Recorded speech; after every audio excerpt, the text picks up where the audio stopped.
Está con nosotros en este tramo del programa el doctor Federico Bernal. Él es bioquímico especializado en biotecnología y microbiología industrial y es director general del Observatorio de Energía, Tecnología e Infraestructura para el Desarrollo.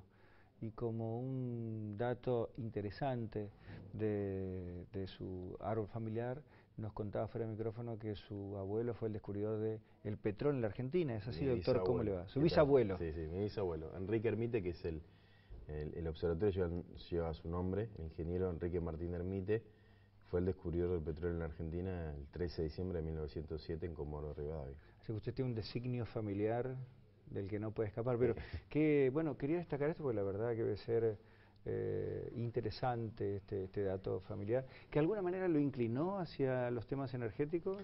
Y podría decirse que sí, podría decirse. De hecho, mi primer libro, Petróleo, Estado y Soberanía, lo publiqué en 2005 y en él realicé una revisión de nuestra historia petrolera, mucha de la cual, o buena parte de ella, la tenía escrita por mi bisabuelo. Exacto.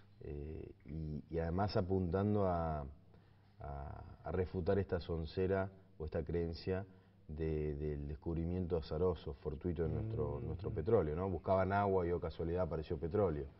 Bueno, yo en el libro lo que pruebo, en función de toda la documentación que tenía de mi bisabuelo, es que lejos de haber sido un hecho azaroso, fue un hecho planificado,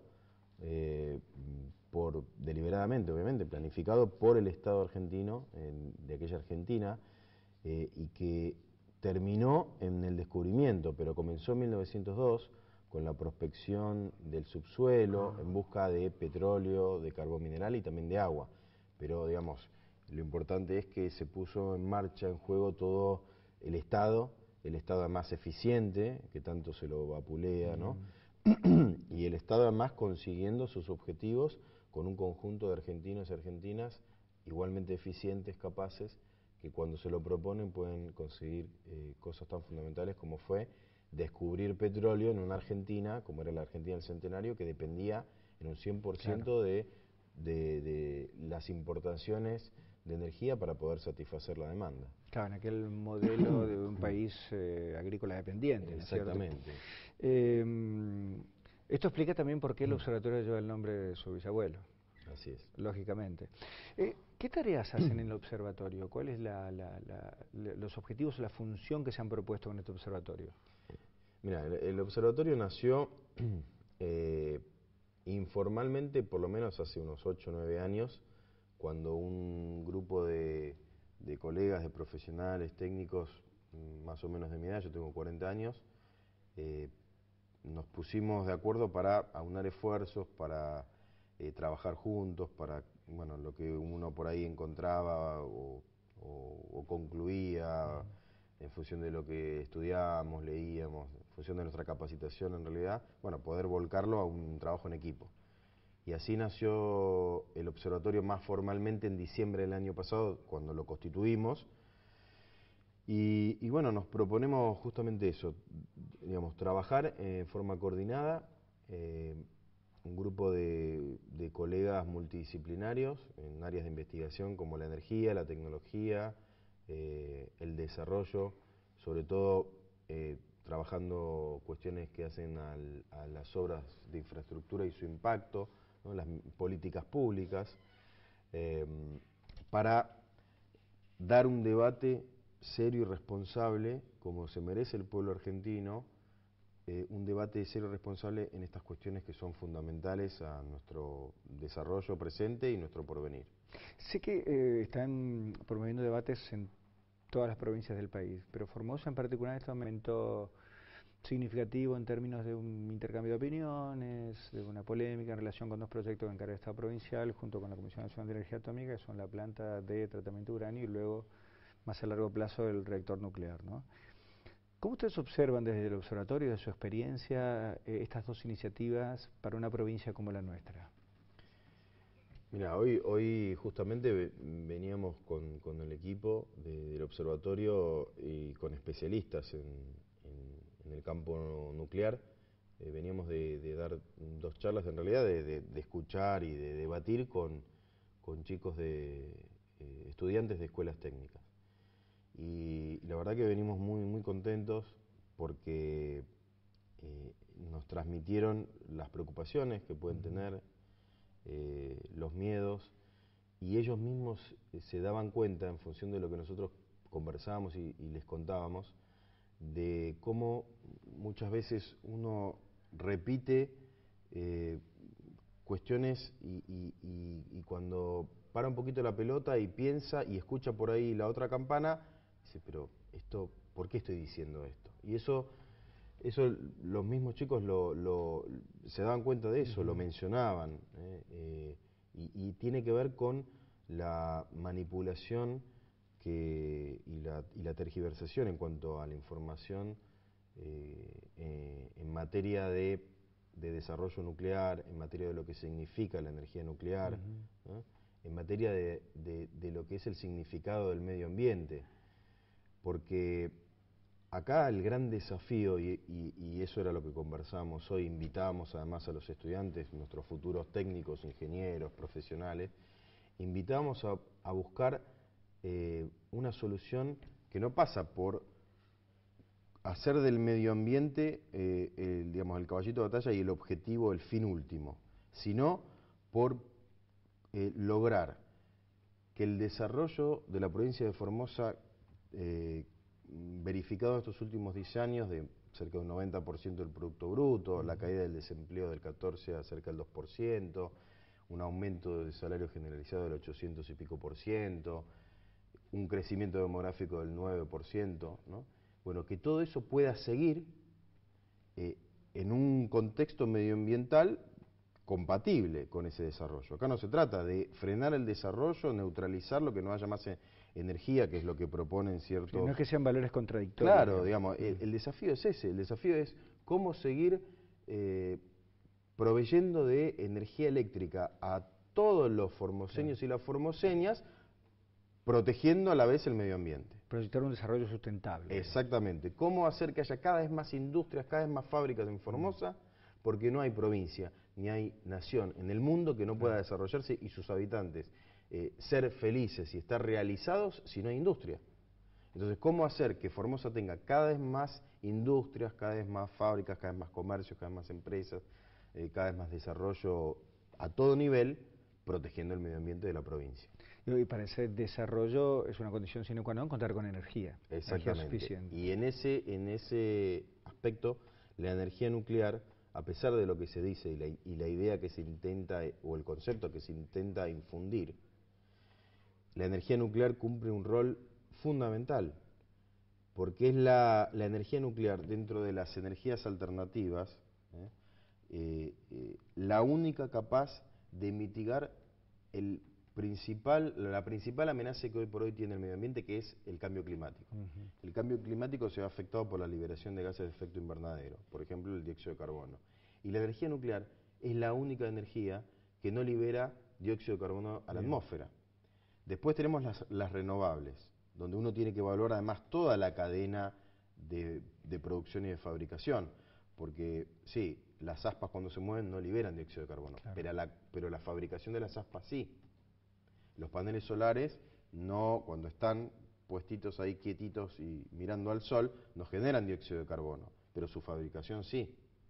Además, las energías alternativas, como dependen de condiciones naturales, digamos, la relación hoy costo-beneficio las hace impracticables para reemplazar lo que llamamos energías de base o forma de generación de energía de base. Exactamente, ¿no? Porque justamente iba a eso. Esto es lo que plantea la IPC, que es el organismo dentro de las Naciones Unidas que analiza con científicos, con técnicos, la cuestión del cambio climático. Ellos recomiendan el uso de energía nuclear. Recomiendan con salvaguardas, con, bueno, digamos, aumentando la seguridad de las instalaciones, de las centrales, pero están recomendando cada vez más el uso de la energía nuclear. ¿Por qué? Porque se dan cuenta que ni la energía eólica ni la energía solar son capaces de bajar drásticamente la liberación de gases de efecto invernadero, a la vez que entregando energía eléctrica como la población mundial está demandando. Y la Argentina tiene la siguiente particularidad, que es un país entre los principales que más ha crecido en el mundo, con una población, una clase media que se ha incorporado cada vez más a la vida, por suerte, porque antes estaba excluida, en los 80, en los 90, o casualidad, de ahí vienen muchos de los políticos que se oponen a la energía nuclear. Sí. Entonces la Argentina ha desarrollado exponencialmente, antes daba las cifras de Formosa, y Formosa por suerte está a la vanguardia como provincia de esa recuperación, de ese crecimiento. Entonces nosotros tenemos que lidiar con ese crecimiento, no frenarlo, sino seguir estimulándolo y protegiendo nuestro medio ambiente. Y ahí es donde la energía nuclear, que la Argentina, y esto es clave, la Argentina es independiente en cuanto a la fabricación de reactores nucleares. De reactores nucleares, sobre todo el CAREM, que es el que se pretende instalar aquí. Después sí, tenemos que importar tecnología, ¿no? Know-how, pero si comparamos el nivel de independencia, el nivel de autosuficiencia que tiene la Argentina en materia nuclear con la que tenemos en materia eólica y solar, pero años luz. Es muy importante lo que te señala respecto de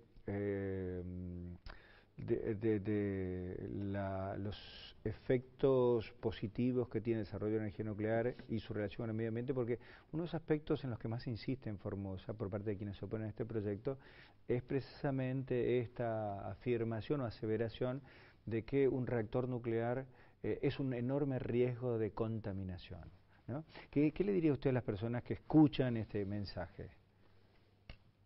Yo lo que les diría es, primero, que no escuchen a ningún político, ni oficialista ni opositor, que era lo que un poco surgió hoy de la charla con los chicos en las escuelas técnicas. Porque muchos decían, bueno, pero nos confunden, pero a veces no explican bien las cosas, y claro, porque, digamos, están en la política y inclusive uno podría, siendo muy benévolo, ¿no? No tienen por qué saber con lujo de detalles. Deberían ellos estar, por ahí hacer una introducción en los programas, pero al lado tendrían que tener un asesor técnico, un científico. Entonces, nosotros lo que, un poco a modo de conclusión de las visitas hoy en las escuelas técnicas, lo que les sugeríamos, que además salió un poco te vuelvo a repetir, de las conclusiones de los mismos chicos, que eso es lo más rico, es escuchar, o mejor dicho, escuchar si se quiere, pero muy precavidos. Y, digamos, bueno, sí, escucho, dicen esto y aquello, lo anoto, pero hasta ahí llego. Antes de profundizar o tomar conclusiones, o sacar alguna conclusión, o tomar partido, si pro o en contra de la energía nuclear, por ejemplo, que lean y que escuchen a científicos, a técnicos, ni siquiera ecologistas, a científicos, a científicos. Por eso decíamos hoy nosotros en las charlas, el observatorio ahora vamos a empezar a subir un montón de entrevistas a científicos con miradas variadas sobre el tema nuclear, sobre el tema medioambiental, y se van a llevar una sorpresa más que grata, si se quiere, y es la siguiente, un poco lo que decía antes, la energía nuclear es la única energía, y sobre todo para un país como la Argentina, ganando en cuanto a la ventaja de tenerla como un desarrollo independiente y estar entre los principales países del mundo en materia de energía nuclear, es la única capaz de cubrir estas dos grandes pilares que se debaten hoy. El medio ambiente por un lado y la satisfacción o poder satisfacer la creciente demanda y el desarrollo de una provincia como Formosa y de la Argentina. Entonces, que escuchen a científicos y saquen sus propias conclusiones de lo que los científicos y los técnicos dicen. Inclusive también, que decía antes que no, pero también de ecologistas, porque hay ecologistas, por ejemplo, ni más ni menos que el fundador de Greenpeace, que hoy por hoy tiene una posición pronuclear. Sí, bueno, también está, a ver un poquito, este temor de que ciertas organizaciones ambientalistas están financiadas por capitales transnacionales, a veces por capitales extranjeros, precisamente para frenar ciertos proyectos de desarrollo en países emergentes como el caso nuestro, ¿no? Ahí, perdóname, ahí eso que decís también es muy importante, porque digamos, vienen las organizaciones ecologistas, ¿no? Y uno se pregunta, bueno, ¿cómo se financian? ¿Son las ballenas, protegen las que las financian? No, son otros seres humanos con intereses.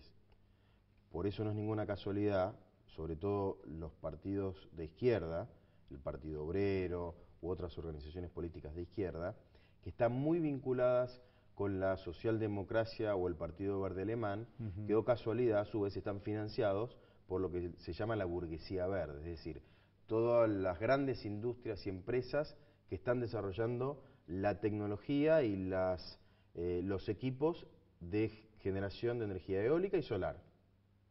Entonces, ahí uno encuentra cierta lógica y conflicto de interés, ¿no? Entiendo. Usted es bioquímico, tiene una especialidad en biotecnología, además del reactor nuclear, que es un proyecto más a mediano plazo. Hay un proyecto que se pretende concretar en el menor tiempo posible, o por lo menos en respecto del reactor nuclear, más adelante en el tiempo, que es esta planta de tratamiento de uranio. En ese sentido también se difunden las mismas afirmaciones que el reactor nuclear, digamos, o se difunden temores respecto de los riesgos de contaminación, de los efectos contaminantes que podría tener una planta de estas características para el medio ambiente. ¿Qué es una planta de tratamiento de uranio? Mira, para no meternos muy en el detalle técnico y abrumar con eso, la planta de Dioxitec es una planta que forma parte o está dentro de la cadena o de los pasos que llevan a la fabricación de las pastillas de uranio. La pastilla de uranio puede tener el tamaño casi de una cafeaspirina, ¿no? Esa pastilla de uranio genera, que en realidad es óxido de uranio, uranio 235, que además es un mineral que está presente en la naturaleza. Esa pastilla es la que fabrica la planta de Dioxitec, ¿no? Y en realidad es una planta química, no es una planta radioactiva, una planta no, es una planta química. Entonces es una planta química que tendrá y que tiene, como cualquier otra planta o empresa vinculada al sector nuclear, garantías y salvaguardas en cuanto a seguridad, como ninguna otra industria de ningún otro rubro en el mundo. Pero lo que hace es generar estas pastillitas. Esa pastillita, que tiene el tamaño, como te decía, casi de una cafeaspirina, genera el equivalente de energía de lo que genera una tonelada de carbón. Bien. 1000 kilos de carbón lo genera esa pastillita de óxido de uranio, que es el que, bueno, entra en las vainas, bueno, todo el sistema de protección con muchas esferas, la esfera biológica, la famosa esfera uno que ve, esa semiesfera semiesfera en realidad de Atucha, ¿no? Esa cúpula. Sí. Bueno, esa cúpula, para que tengamos una idea, que la Argentina tiene, que ha sido en realidad la Argentina, esas cúpulas, la de Atucha 1 y la de Atucha 2, han sido catalogadas como las más seguras del mundo por el principal organismo nuclear del planeta, ¿no? La agencia nuclear, para decirlo, la Agencia Nuclear Internacional. Las catalogó como las estructuras más seguras del mundo en cuanto a protección del reactor y de todo lo que está adentro. Esas cúpulas tienen la capacidad de resistir un impacto de un Boeing. Y esa es la última capa que se ve. Dentro hay otras 6 estructuras de hormigón y de acero, finalmente hasta llegar a esa pastilla que es la que fabrica Dioxitec. Y está genial que Dioxitec y todo el sector nuclear argentino venga a Formosa, porque el sector nuclear argentino es uno de los sectores más modernos y más a la vanguardia del mundo, el nuestro. Sí, es un aspecto que mucha gente a lo mejor desconoce o no lo sabe exactamente, pero Argentina es uno de los países líderes en materia de desarrollo nuclear para fines pacíficos. Exacto, y está buenísimo que venga a Formosa. ¿Por qué tiene que estar todo en Buenos Aires? ¿Por qué todo tiene que estar concentrado ahí en Buenos Aires o Córdoba? Está genial que venga a Formosa. ¿Por qué no Formosa? ¿Por qué no Formosa? Entonces ahí también hay una Esa es concepción... una pregunta que también se plantean en algunos sectores, Exacto, digamos, como parte de la oposición. ¿Por qué Formosa? Poniendo en duda, digamos, de cuál es el trasfondo de la decisión, ¿no? Claro, ¿por qué no Formosa? ¿Qué, los formoseños y las formoseñas tienen que tener qué? ¿No tienen que tener industria? ¿O no tienen que tener pueblos industriales? ¿Qué tienen que tener nada más? ¿Que campos, que arroz, que algodón, que río y pesca? Que vivimos en la época de la Argentina pastoril, la Argentina del centenario que hablábamos. No, bienvenida a la industria, bienvenida las fábricas, bienvenido el sector, uno de los sectores más emblemáticos de una Argentina moderna, de una Argentina diversificada.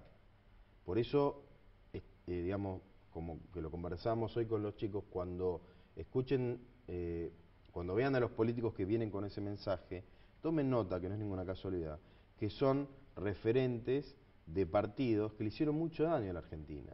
En la década del 80, en la década del 90, 2001, 2000, 2002, son los mismos que destruyeron a la Argentina, los mismos que convirtieron a la Argentina en una Argentina granero del mundo, que no le interesa tener reactores nucleares, que no le interesa exportar reactores nucleares como estamos exportando, que no le interesa fabricar como estamos fabricando lo que llamamos radioisótopos, que sirven para que nos podamos sacar una placa y que están siendo vendidos al mundo.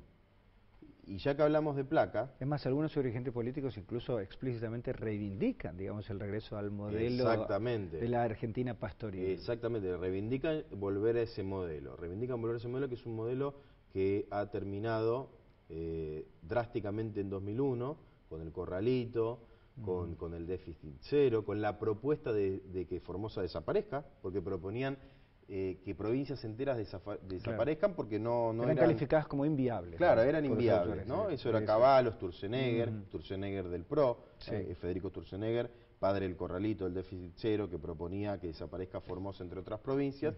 Bueno, ahora vuelve con el Frente Renovador, que eso, perdón, con el PRO de Macri, que se opone también al desarrollo nuclear, porque ellos representan otro tipo de Argentina, ¿eh? Argentina de que la principal exportación, y la única, mejor dicho, sean los granos y las vacas. El resto no hace falta. Y te quería decir algo que me quedó cuando hablaba de los radioisótopos, que sirven para, entre otras cosas, todo lo que tiene que ver con la medicina nuclear. Diagnóstico y tratamiento. Exacto, que es muy importante para la salud pública, y que eso viene también de los reactores nucleares, que son reactores nucleares que generan radioisótopos. Y ahí también meto en lo que es la medicina, o mejor dicho, usos que tienen que ver con la radiación, si se quiere, a la salud pública y al sector nuclear. Y tiene que ver con, por ejemplo, la radiación que uno recibe cuando, en la vida cotidiana, cuando se va a sacar una placa, por ejemplo, no sé, de una extremidad de la mano, o cuando se saca una placa dental. Una radiografía. Una radiografía, sí. Uno se saca una radiografía dental, va al dentista, le da la muela, que se sacan la placa, o tiene que hacerse algún implante, lo que sea, se saca una placa, una radiografía.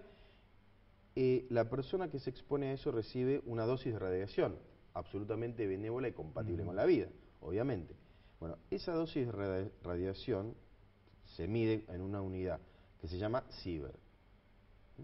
El Siever es mide entonces una unidad que mide la dosis de radiación de una persona ante algún hecho de esta naturaleza. Bueno, 10 o sea, un Siever es 1.000.000 de microsiever. Un Siever, 1.000.000 de microsiever. Cuando uno se saca una radiografía dental, que generalmente lleva 1 a 3 minutos de exposición, recibe 10 microsiever. ¿Hasta ahí vamos? Sí, sí. Bueno, una persona durante un año viviendo a 2 kilómetros de una central nuclear recibe en ese año 5 microsiever en total. ¿Durante un año entero? Durante un año entero.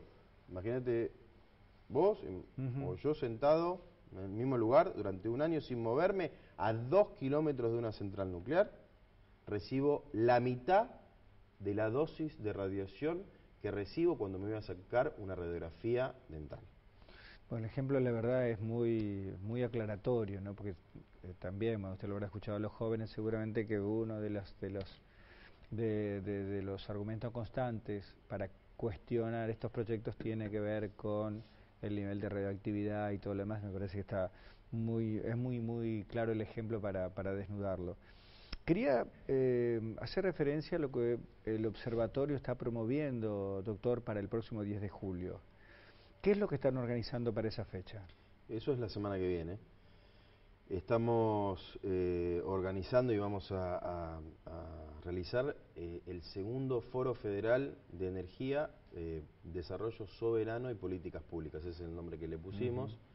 El primero se hizo en Santiago del Estero y bueno, tenemos el honor de hacerlo en la provincia de Formosa. Es una jornada todo el día, digamos, jornada completa, con una serie de 4 o 5 mesas sobre comunicación, desarrollo, obras de infraestructura, energías alternativas, energías renovables, ¿no? Porque tampoco acá, digamos, parece que inclusive aquellos que estamos a favor de la energía nuclear estamos en contra de las energías renovables, y todo lo contrario. De hecho, en estos últimos 10 años, 11 años, del 2013 a esta parte, no ha habido en la historia energética de la Argentina mayor diversificación e incorporación de energías renovables como en estos últimos 11 años. Bueno, la jornada, la idea es debatir, escuchar a científicos, escuchar a técnicos, escuchar a profesionales, va a haber también algunos funcionarios, por supuesto miembros del observatorio en las distintas temáticas, para simplemente contar lo que se está haciendo, nuestra experiencia, contar los grandes logros obtenidos por todos los argentinos en estos últimos 11 años, los desafíos, los ¿Va a estar abierto para todos los sectores de la comunidad? Es abierto para todos los sectores de la comunidad, y ojalá vengan todos los sectores de la comunidad, ojalá vengan todas las fuerzas políticas, más allá de su color y tinte ideológico y político, porque, digamos, acá se trata, y lo que nosotros proponemos es un debate serio, responsable, escucharnos, escuchar a las formaciones y a las formaciones, planteándonos sus inconvenientes, sus problemas, sus propuestas, pero todo, digamos, con una orientación tendiente a no destruir lo hecho, como propone en general la oposición, que ve todo absolutamente mal, ¿no? No destruir lo hecho, porque hemos sufrido mucho los argentinos con estas idas y vueltas de destruirlo. No, mejorar, optimizar, perfeccionar lo hecho, descartar, desechar lo que no sirva, pero siempre en función del interés nacional, siempre en función de seguir creciendo, de seguir desarrollándonos, seguir diversificando nuestra economía, seguir incorporando cada vez más argentinos y argentinas a un país que se realiza entre todos y que crece entre todos. De algún modo usted lo dijo, pero me gustaría pedirle al final de esta charla que se dirija a las personas de Formosa, que como le dijeron los chicos de las escuelas técnicas con las que estuve conversando, escuchan distintas versiones y tienen dudas, inquietudes respecto de estos proyectos que se están encarando. ¿Qué le diría usted a una persona de Formosa frente a estas iniciativas, desde su experiencia, desde el observatorio? ¿Qué mensaje le daría? Y un poco lo que te decía antes, que no escuche a ningún político, ni opositor ni oficialista, número uno. O si se quiere, mejor lo reformulo, que los escuche, pero con sumo cuidado.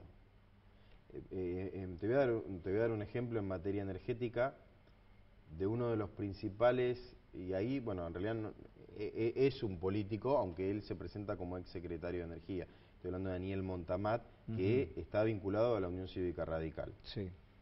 Daniel Montamat, que seguramente lo habrán escuchado los formoseños y las formoseñas más de una oportunidad, despotricando, criticando las políticas energéticas del gobierno nacional. Es cierto, fue secretario de Energía durante el gobierno de la Rúa, fue presidente de YPF, Sociedad del Estado, es cierto, pero también fue testigo por una empresa que nos demandó a todos los argentinos ante el CIADI. Para tener noción ¿De quién estamos hablando? de quiénes estamos hablando. Entonces, estos políticos, estos supuestos especialistas, ¿no? Que son lobistas, tener mucho cuidado. Escucharlos, sí, pero tener mucho cuidado. Y fundamentalmente recurrir a expertos, a líderes de opinión que están convenientemente formados que se dedican a eso. Entonces escuchar a científicos en materia medioambiental y preguntarles, escuchar a científicos en materia de energía nuclear, en materia de energías renovables, y ahí es donde van a encontrar, nosotros en el observatorio estamos justamente trabajando y divulgando todos esos trabajos, y nosotros mismos publicando y estudiando, y bueno, vamos a llegar a conclusiones o a hallazgos o a revelaciones como la que te mencionaba, de esta comparación entre la radiografía dental y la exposición de una persona que vive a 2 kilómetros de una central. Vamos a encontrar que, por ejemplo, muchas veces se da España como un caso paradigmático de la energía eólica, ¿no? Como un país que ha desarrollado la energía eólica, y por qué no ser como España. Pero España tiene casi 11 reactores nucleares. Nosotros tenemos, tenemos en Embalse, tenemos en Atucha, y ahora vamos con Atucha 2. Así es.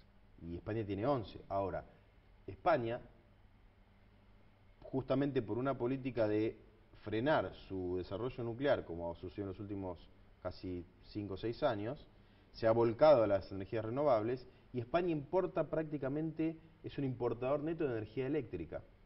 ¿Y de dónde importa energía eléctrica España? De Francia, que tiene 58 centrales nucleares. Exactamente, de Francia, que es el país con la mayor cantidad de reactores nucleares del mundo, y en Europa es el país que exportador neto de energía eléctrica. Algo similar a lo que le pasa a Alemania, que también se menciona mucho acá en Formosa. Exactamente, ¿no? Alemania se le da como un emblema de las energías verdes. Sí. Y ahí es donde vamos a lo de la burguesía verde, porque lo que hace Alemania es cuidar sus propios intereses, que es lo que deberían hacer, ahí sí, no los científicos, sino los políticos de la oposición, destacando el desarrollo nuclear argentino, los miles y miles de puestos de trabajo que genera y lo que eso genera en cuanto a la imagen de la Argentina del mundo, que tanto les preocupa. ¿Por qué no apoyan al sector nuclear argentino como hacen los políticos alemanes con su desarrollo en renovables? ¿Por qué no hacen lo mismo? Si quieren el ejemplo, que sigan ese ejemplo, que sigan ese ejemplo. Alemania promueve al mundo las energías renovables a través de partidos políticos, y un poco de lo que yo te comentaba antes inclusive de los sectores de izquierda vinculados a la socialdemocracia y al Partido Verde. Porque tienen un interés real y concreto, que es en toda la industria renovable que mueve Alemania. Ahora bien, Alemania es un importador neto de energía. Así es. La energía eléctrica la importan de Francia y sus reactores nucleares. 80% de la demanda de energía eléctrica en Francia se genera del sector nuclear. Y no solamente importa la energía eléctrica de Francia, sino que además importa gas natural de Rusia. De Rusia. Y bueno, acá la oposición critica las políticas energéticas, dicen que estamos en crisis energética, es absolutamente falso. Es cierto que estamos importando energía, producto del descalabro de los 80 y los 90. Bueno, entonces, que nos expliquen. No quieren energía nuclear, no quieren explotar vaca muerta, petróleo, se rechazaron la recuperación de YPF, no quieren una YPF controlada otra vez por el Estado argentino, no quieren represas hidroeléctricas, lo único que quieren es energía eólica y energía solar, que no existe eso en ningún país del mundo. O sea, que expliquen esa enorme y garrafal contradicción, que además la comunican sin ningún tipo de reaseguro, ni de argumentación o sustento científico ni técnico. Entonces, frente a esa realmente lamentable exposición y manifestaciones, nosotros del observatorio lo que proponemos es un debate serio y responsable, un debate maduro, un debate que además tiene implícita la crítica hacia adentro, digamos, la crítica hacia lo que pueden ser estos últimos 11 años también, ¿por qué no? Y eso es lo que nosotros proponemos en los foros que estamos haciendo en las distintas provincias, el primero en Santiago y el segundo en Formosa. Doctor, ha sido un gusto tenerlo en el programa. El 10 de julio, cuando regrese por aquí, o unas horas antes del observatorio, tal vez podamos tenerlo, perdón, del foro, ¿no? Sí, vamos a, tal vez a molestarlo de nuevo para seguir difundiendo la realización del foro mismo y la invitación a todos aquellos sectores que quieran participar. Perfecto, a disposición y un placer. Muchísimas gracias, doctor. Hacemos una pausa y seguimos.